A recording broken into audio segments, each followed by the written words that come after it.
Hi hello ನಮಸ್ಕಾರ. ಕೀರ್ತಿ cooking ಟೇಲ್ಸ್ಗೆ ತಮ್ಮೆಲ್ಲರಿಗೂ ಆತ್ಮೀಯವಾದ ಸ್ವಾಗತ. ಇವತ್ತು ನಾನು ನಿಮಗೆಲ್ಲ ಬಿಸ್ಕೆಟ್ನಿಂದ ಚಾಕ್ಲೇಟ್ ಕೇಕ್ ಹೇಗೆ ಮಾಡೋದು ಅಂತ ತೋರಿಸ್ಕೊಡ್ತಾ ಇದ್ದೀನಿ. ಮೊದಲಿಗೆ ನಾವು ಒಂದು ಕುಕ್ಕರ್ ಪ್ಯಾನಿಗೆ ಸಾಲ್ಟನ್ನು ಹಾಕಿ 15 ನಿಮಿಷಗಳ ಕಾಲ ಪ್ರೀ ಹೀಟ್ ಆಗೋಕ್ಕೆ ಇಟ್ಕೊಳ್ಳೋಣ. ನೋಡಿ, ನೀವು ಕುಕ್ಕರಲ್ಲಿ ತೋರಿಸ್ತಿದ್ದೀನಿ ಆಲ್ರೆಡಿ. ನಾನು 6 ಹ್ಯಾಪಿ ಬಿಸ್ಕೆಟ್ಸು, ಒಂದು ಈನೋ ಪ್ಯಾಕೆಟು ಮತ್ತು 1 ಲೋಟದಷ್ಟು ಹಾಲು, ಇಷ್ಟನ್ನು ನಾನು ತೊಗೊಂಡಿದ್ದೀನಿ.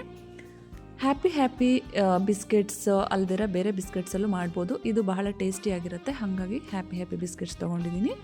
ಇವನ್ನೆಲ್ಲ ಓಪನ್ ಮಾಡಿಕೊಂಡು ಪ್ಯಾಕೆಟಿಂದ ನಂತರ ಪುಡಿ ಮಾಡಿಕೊಂಡು ಮಿಕ್ಸಿ ಜಾರಿಗೆ ಈ ಬಿಸ್ಕೆಟ್ಸ್ನ ನಾವು ಟ್ರಾನ್ಸ್ಫರ್ ಮಾಡಬೇಕು.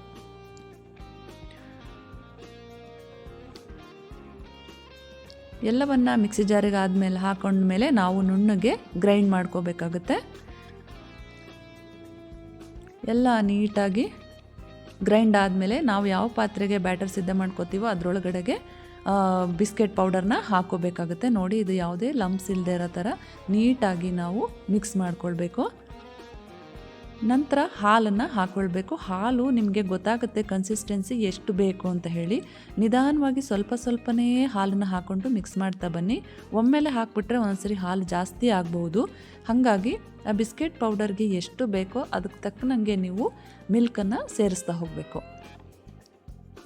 ಹೇಗೆ ಸ್ಟಿರ್ ಮಾಡಬೇಕಂದ್ರೆ ಅಲ್ಲಿ ಯಾವುದೇ ಲಂಪ್ಸು, ಒಂದು ಚೂರು ಲಂಪ್ಸ್ ಕೂಡ ಉಳ್ಕೋಬಾರ್ದು. ಆ ರೀತಿಯಾಗಿ ನೀವು ನಿಧಾನವಾಗಿ ಈ ಬ್ಯಾಟರ್ನ ರೆಡಿ ಮಾಡ್ಕೋಬೇಕಾಗತ್ತೆ. ತಳದಿಂದ ಮೇಲೆ ನೀಟಾಗಿ ಪೌಡರು ಯಾವುದೇ ಕಾರಣಕ್ಕೂ ಉಳ್ಕೋಬಾರ್ದು.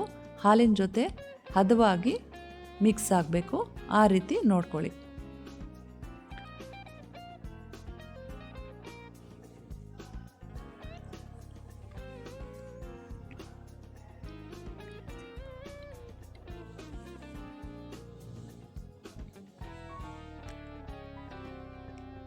ನೋಡಿ, ಬ್ಯಾಟರ್ ಎಷ್ಟು ಚೆನ್ನಾಗಿ ಸಿದ್ಧವಾಗಿದೆ ಈಗ ಅಂತ ಹೇಳ್ಬಿಟ್ಟು. ಯಾವುದೇ ಲಂಪ್ಸ್ ಕೂಡ ಕಾಣಿಸ್ಕೊತಾ ಇಲ್ಲ.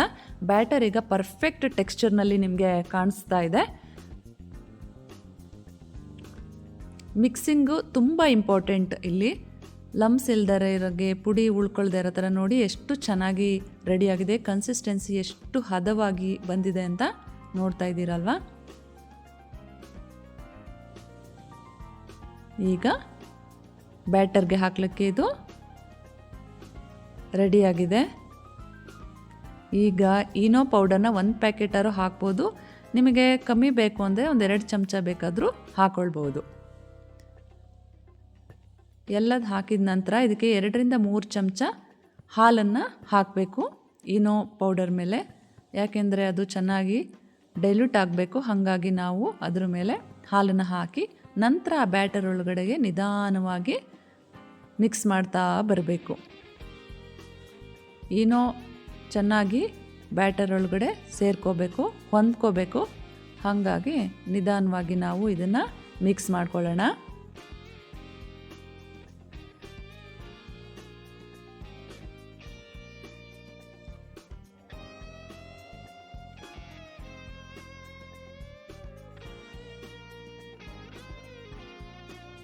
ನೋಡಿ, ಬ್ಯಾಟರ್ ತುಂಬ ಚೆನ್ನಾಗಿ ನೀಟಾಗಿ ಬಂದಿದೆ. ಇದನ್ನು ನಾವೀಗ ಇನ್ನೊಂದು ಪಾತ್ರೆಗೆ, ಯಾವ ಪಾತ್ರೆಯಲ್ಲಿ ನಾವು ಕೇಕ್ ಮಾಡ್ತೀವೋ ಅದಕ್ಕೆ ಚೆನ್ನಾಗಿ ಆಯಿಲಿಂದ ಸುತ್ತಲೂ ಗ್ರೀಸ್ ಮಾಡಿ ಇಟ್ಕೋಬೇಕು. ಬಟರ್ ಪೇಪರ್ ಇದ್ದರೆ ಬಟರ್ ಪೇಪರ್ ಕೂಡ ಹಾಕ್ಕೊಂಡು ನೀವು ಗ್ರೀಸ್ ಮಾಡಿ ಇಟ್ಕೊಂಡು ಅದರೊಳಗಡೆ ಬ್ಯಾಟರ್ನ ಹಾಕ್ಕೊಳ್ಬೋದು. ನಾನಿಲ್ಲಿ ಏನು ಹಾಕ್ಕೊಂಡಿಲ್ಲ, ಜಸ್ಟ್ ನಾನು ಪಾತ್ರೆಗೇ ಆಯಿಲಿಂದ ಗ್ರೀಸ್ ಮಾಡ್ಕೋತಾ ಇದ್ದೀನಿ. ನೋಡ್ತಾ ಇದ್ದೀರಲ್ವ, ತಳ ಫುಲ್ ಎಲ್ಲ ಕಡೆನೂ ನೀವು ನೀಟಾಗಿ ಆಯಿಲ್ನ ಸ್ಪ್ರೆಡ್ ಮಾಡ್ಕೋಬೇಕು. ಆವಾಗ ಕೇಕ್ನ ಟ್ರಾನ್ಸ್ಫರ್ ಮಾಡುವಾಗ ನೀಟಾಗಿ ಬರುತ್ತೆ. ನೋಡಿ, ಈಗ ಮೊದಲೇ ರೆಡಿ ಮಾಡ್ಕೊಂಡಿದ್ದ ಬ್ಯಾಟರ್ನ ನಾನು ಕೇಕ್ ಪ್ಯಾನ್ಗೆ ಟ್ರಾನ್ಸ್ಫರ್ ಮಾಡ್ಕೋತಾ ಇದ್ದೀನಿ.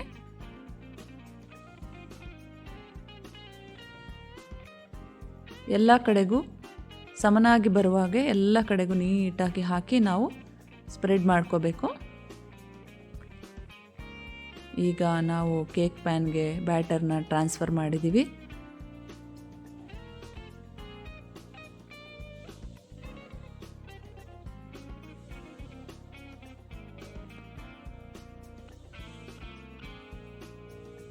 ಮೊದಲೇ ಈಗ 15 ನಿಮಿಷ ಪ್ರೀಹೀಟ್ ಮಾಡೋಕ್ಕೆ ನಾವು ಸಾಲ್ಟನ್ನು ಇಟ್ಕೊಂಡಿದ್ದೀವಿ. ಬರೀ 15 ನಿಮಿಷ ಆಗಿದೆ. ಈಗ ನಾವು ಕೇಕ್ ಪ್ಯಾನ್ನ ಬ್ಯಾಟರ್ ಸಮೇತ ನಾವು ಕುಕ್ಕರ್ ಒಳಗಡೆ ಇಡ್ತಾ ಇದ್ದೀವಿ. ನಾವು ಕುಕ್ಕರ್ ಮುಚ್ಚನ ಹೇಗೆ ಹಾಕಬೇಕು ಅಂದರೆ ಅಲ್ಲಿ ಗ್ಯಾಸ್ಕೆಟ್ ಇರಬಾರ್ದು, ಮೇಲೆ ವಿಷಲ್ ಕೂಡ ಇರಬಾರ್ದು. ಹಾಗೆಯೇ ನೀವು ಕುಕ್ಕರ್ ಮುಚ್ಚನ್ನು ಹಾಕಬೇಕಾಗುತ್ತೆ. ಇದು ತುಂಬ ಇಂಪಾರ್ಟೆಂಟ್ ಆಗಿರೋ ವಿಚಾರ. ಮೇಲೆ ವಿಷಲ್ ಕೂಡ ಇರೋದಿಲ್ಲ. ಲೋ ಫ್ಲೇಮ್ನಲ್ಲಿ ನೀವು 40 to 40 ಮಿನಿಟ್ಸ್ ಇದನ್ನು ಬೇಕ್ ಮಾಡ್ಕೋಬೇಕು. ಅರ್ಧ ಗಂಟೆ ಆದ ನಂತರ ಟೂತ್ಪಿಕ್ ಚುಚ್ಚಿ ನೀವು ಬೆಂದಿದೆಯಾ ಅಂತ ನೋಡ್ಕೋಬಹುದು. ನೋಡಿ ಎಷ್ಟು ಚೆನ್ನಾಗಿ ಉಬ್ಬಿದೆ ಅಂತ, ನೋಡೋಕ್ಕೆ ಎಷ್ಟು ಚೆನ್ನಾಗಿ ಬಂದಿದೆ. ಇದನ್ನು ನೀವು ಇನ್ನೊಂದು ಪ್ಲೇಟ್ಗೆ ಮಗ್ಚಿ ಟ್ರಾನ್ಸ್ಫರ್ ಮಾಡ್ಕೋಬೇಕು. ನಂತರ ಅದ್ರ ಮೇಲೆ ಚಾಕ್ಲೇಟ್ ಸಿರಪ್ನ ಸ್ಪ್ರೆಡ್ ಮಾಡಬೇಕು. ಇದು ಡೆಕೋರೇಷನ್ಗೆ. ನಿಮಗೆ ಪ್ಲೇನ್ ಕೇಕ್ ಬೇಕು ಅಂದರೆ ಹಾಗೆ ಮಾಡ್ಕೋಬೋದು. ನಾವು ಡೆಕೋರೇಷನ್ಗೋಸ್ಕರ ಚಾಕ್ಲೇಟ್ ಸಿರಪ್ನ ರೆಡಿ ಮಾಡಿಕೊಂಡು ಅದ್ರ ಮೇಲೆ ಈಕ್ವಲ್ ಆಗಿ ಎಲ್ಲ ಕಡೆಗೂ ಸ್ಪ್ರೆಡ್ ಮಾಡ್ತಾಯಿದ್ದೀನಿ.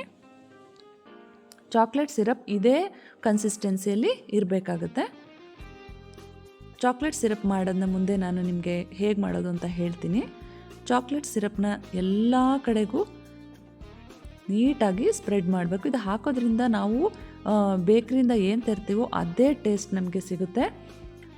ಹಾಗಾಗಿ ನಾವು ಚಾಕ್ಲೇಟ್ ಸಿರಪ್ನ ಹಾಕ್ತಾ ಇರೋದು. ಬರ್ತ್ಡೇಗೆಲ್ಲ ಈ ರೀತಿಯಾಗಿ ನೀವು ಮನೇಲಿ ಕೇಕ್ನ ನೀವೇ ಸ್ವಂತ ಮಾಡ್ಕೋಬೋದು. ತುಂಬ ಟೇಸ್ಟಿಯಾಗಿರುತ್ತೆ.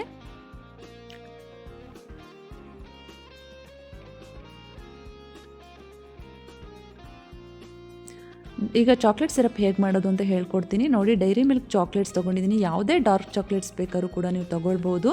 ಇದನ್ನು ಹೇಗೆ ರೆಡಿ ಮಾಡೋದು ಚಾಕ್ಲೇಟ್ ಸಿರಪ್ನ ಅಂತಂದರೆ ಅದನ್ನ ನೀಟಾಗಿ ಎಲ್ಲನೂ ಓಪನ್ ಮಾಡಿಕೊಂಡು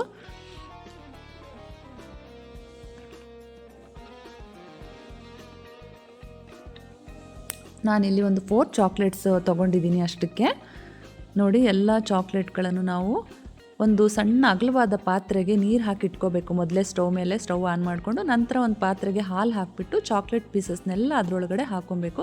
ಅದು ನಿಧಾನವಾಗಿ ಮೆಲ್ಟ್ ಆಗ್ತಾ ಬರುತ್ತೆ. ಅದರೊಳಗಡೆ ಹಾಲೊಳಗಡೆ ಮೆಲ್ಟ್ ಆಗುತ್ತೆ. ಕೆಳಗಡೆ ನೀರಿರುತ್ತೆ, ನೀರು ಹೀಟ್ ಆಗ್ತಾ ಇರುತ್ತೆ. ಹಾಗಾಗಿ ಚಾಕ್ಲೇಟು ಮೆಲ್ಟ್ ಆಗುತ್ತೆ. ಡೈರೆಕ್ಟ್ ಇಟ್ಕೊಳ್ಳೋಕೆ ಹೋಗಬೇಡಿ, ಹಾಲು ಜೊತೆ ಇಟ್ಕೊಂಡು ನೋಡಿ ಎಷ್ಟು ನೀಟಾಗಿ ರೆಡಿಯಾಗಿದೆ ಚಾಕ್ಲೇಟ್ ಸಿರಪ್. ಇವಾಗ ಈ ರೀತಿಯಾಗಿ ನೀವು ಚಾಕ್ಲೇಟ್ ಸಿರಪ್ನ ರೆಡಿ ಮಾಡ್ಕೋಬೇಕು.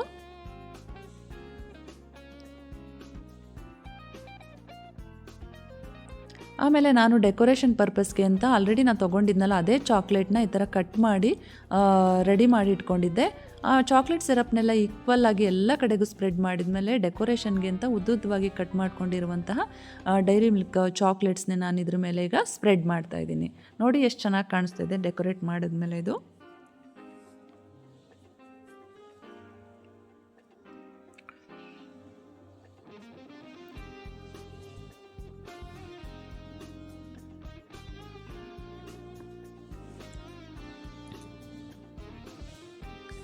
ಡೆಸಿಕೇಟೆಡ್ ಕೋಕೋನಟ್ನ ನಾನು ಕೇಕ್ನ ಸುತ್ತಲೂ ಹಾಕೊಂಡು ಬಂದಿದ್ದೀನಿ. ಡೆಸಿಕೇಟೆಡ್ ಕೋಕೋನಟ್ ಹಾಕೋದ್ರಿಂದ ಅದು ಡೆಕೋರೇಷನ್ ಪರ್ಪಸ್ಗೂ ಚೆನ್ನಾಗಿ ಕಾಣುತ್ತೆ, ತಿನ್ನೋಕ್ಕೂ ಕೂಡ ತುಂಬ ಟೇಸ್ಟಿಯಾಗಿರುತ್ತೆ. ಹಾಗಾಗಿ ನಾನಿಲ್ಲಿ ಡೆಸಿಕೇಟೆಡ್ ಕೋಕೋನಟ್ನ ಯೂಸ್ ಮಾಡಿದ್ದೀನಿ. ಕೊಬ್ಬರಿಯನ್ನು ತುರಿದು ಮಿಕ್ಸಿ ಜಾರ್ನಲ್ಲಿ 1 ರೌಂಡ್ ಮಾಡಿಕೊಂಡ್ರೆ ಅದನ್ನೇ ನಾವು ಡೆಸಿಕೇಟೆಡ್ ಕೋಕೋನಟ್ ಅಂತ ಹೇಳ್ತೀವಿ. ನೋಡಿ ಈ ಕೇಕು ಎಷ್ಟು ಚೆನ್ನಾಗಿ ರೆಡಿಯಾಗಿದೆ, ಪರ್ಫೆಕ್ಟ್ ಟೆಕ್ಸ್ಚರಲ್ಲಿ ಬಂದಿದೆ. ತಿನ್ನೋಕ್ಕೂ ಕೂಡ ತುಂಬ ಟೇಸ್ಟಿಯಾಗಿರುತ್ತೆ. ಮನೆಯಲ್ಲೇ ಎಷ್ಟು ಈಸಿಯಾಗಿ ನಾವು ಕೇಕ್ನ ಮಾಡ್ಕೋಬೋದು ಅಂತ ನಾನು ನಿಮಗೆ ತೋರಿಸ್ಕೊಟ್ಟಿದ್ದೀನಿ. ಫ್ರೆಂಡ್ಸ್, ನಿಮಗೆಲ್ಲರಿಗೂ ಈ ಒಂದು ವಿಡಿಯೋ ಇಷ್ಟ ಆದರೆ ನನ್ನ ಚಾನಲ್ನ ಲೈಕ್ ಮಾಡಿ, ಸಬ್ಸ್ಕ್ರೈಬ್ ಮಾಡಿ, ಶೇರ್ ಮಾಡಿ. Thank you so much.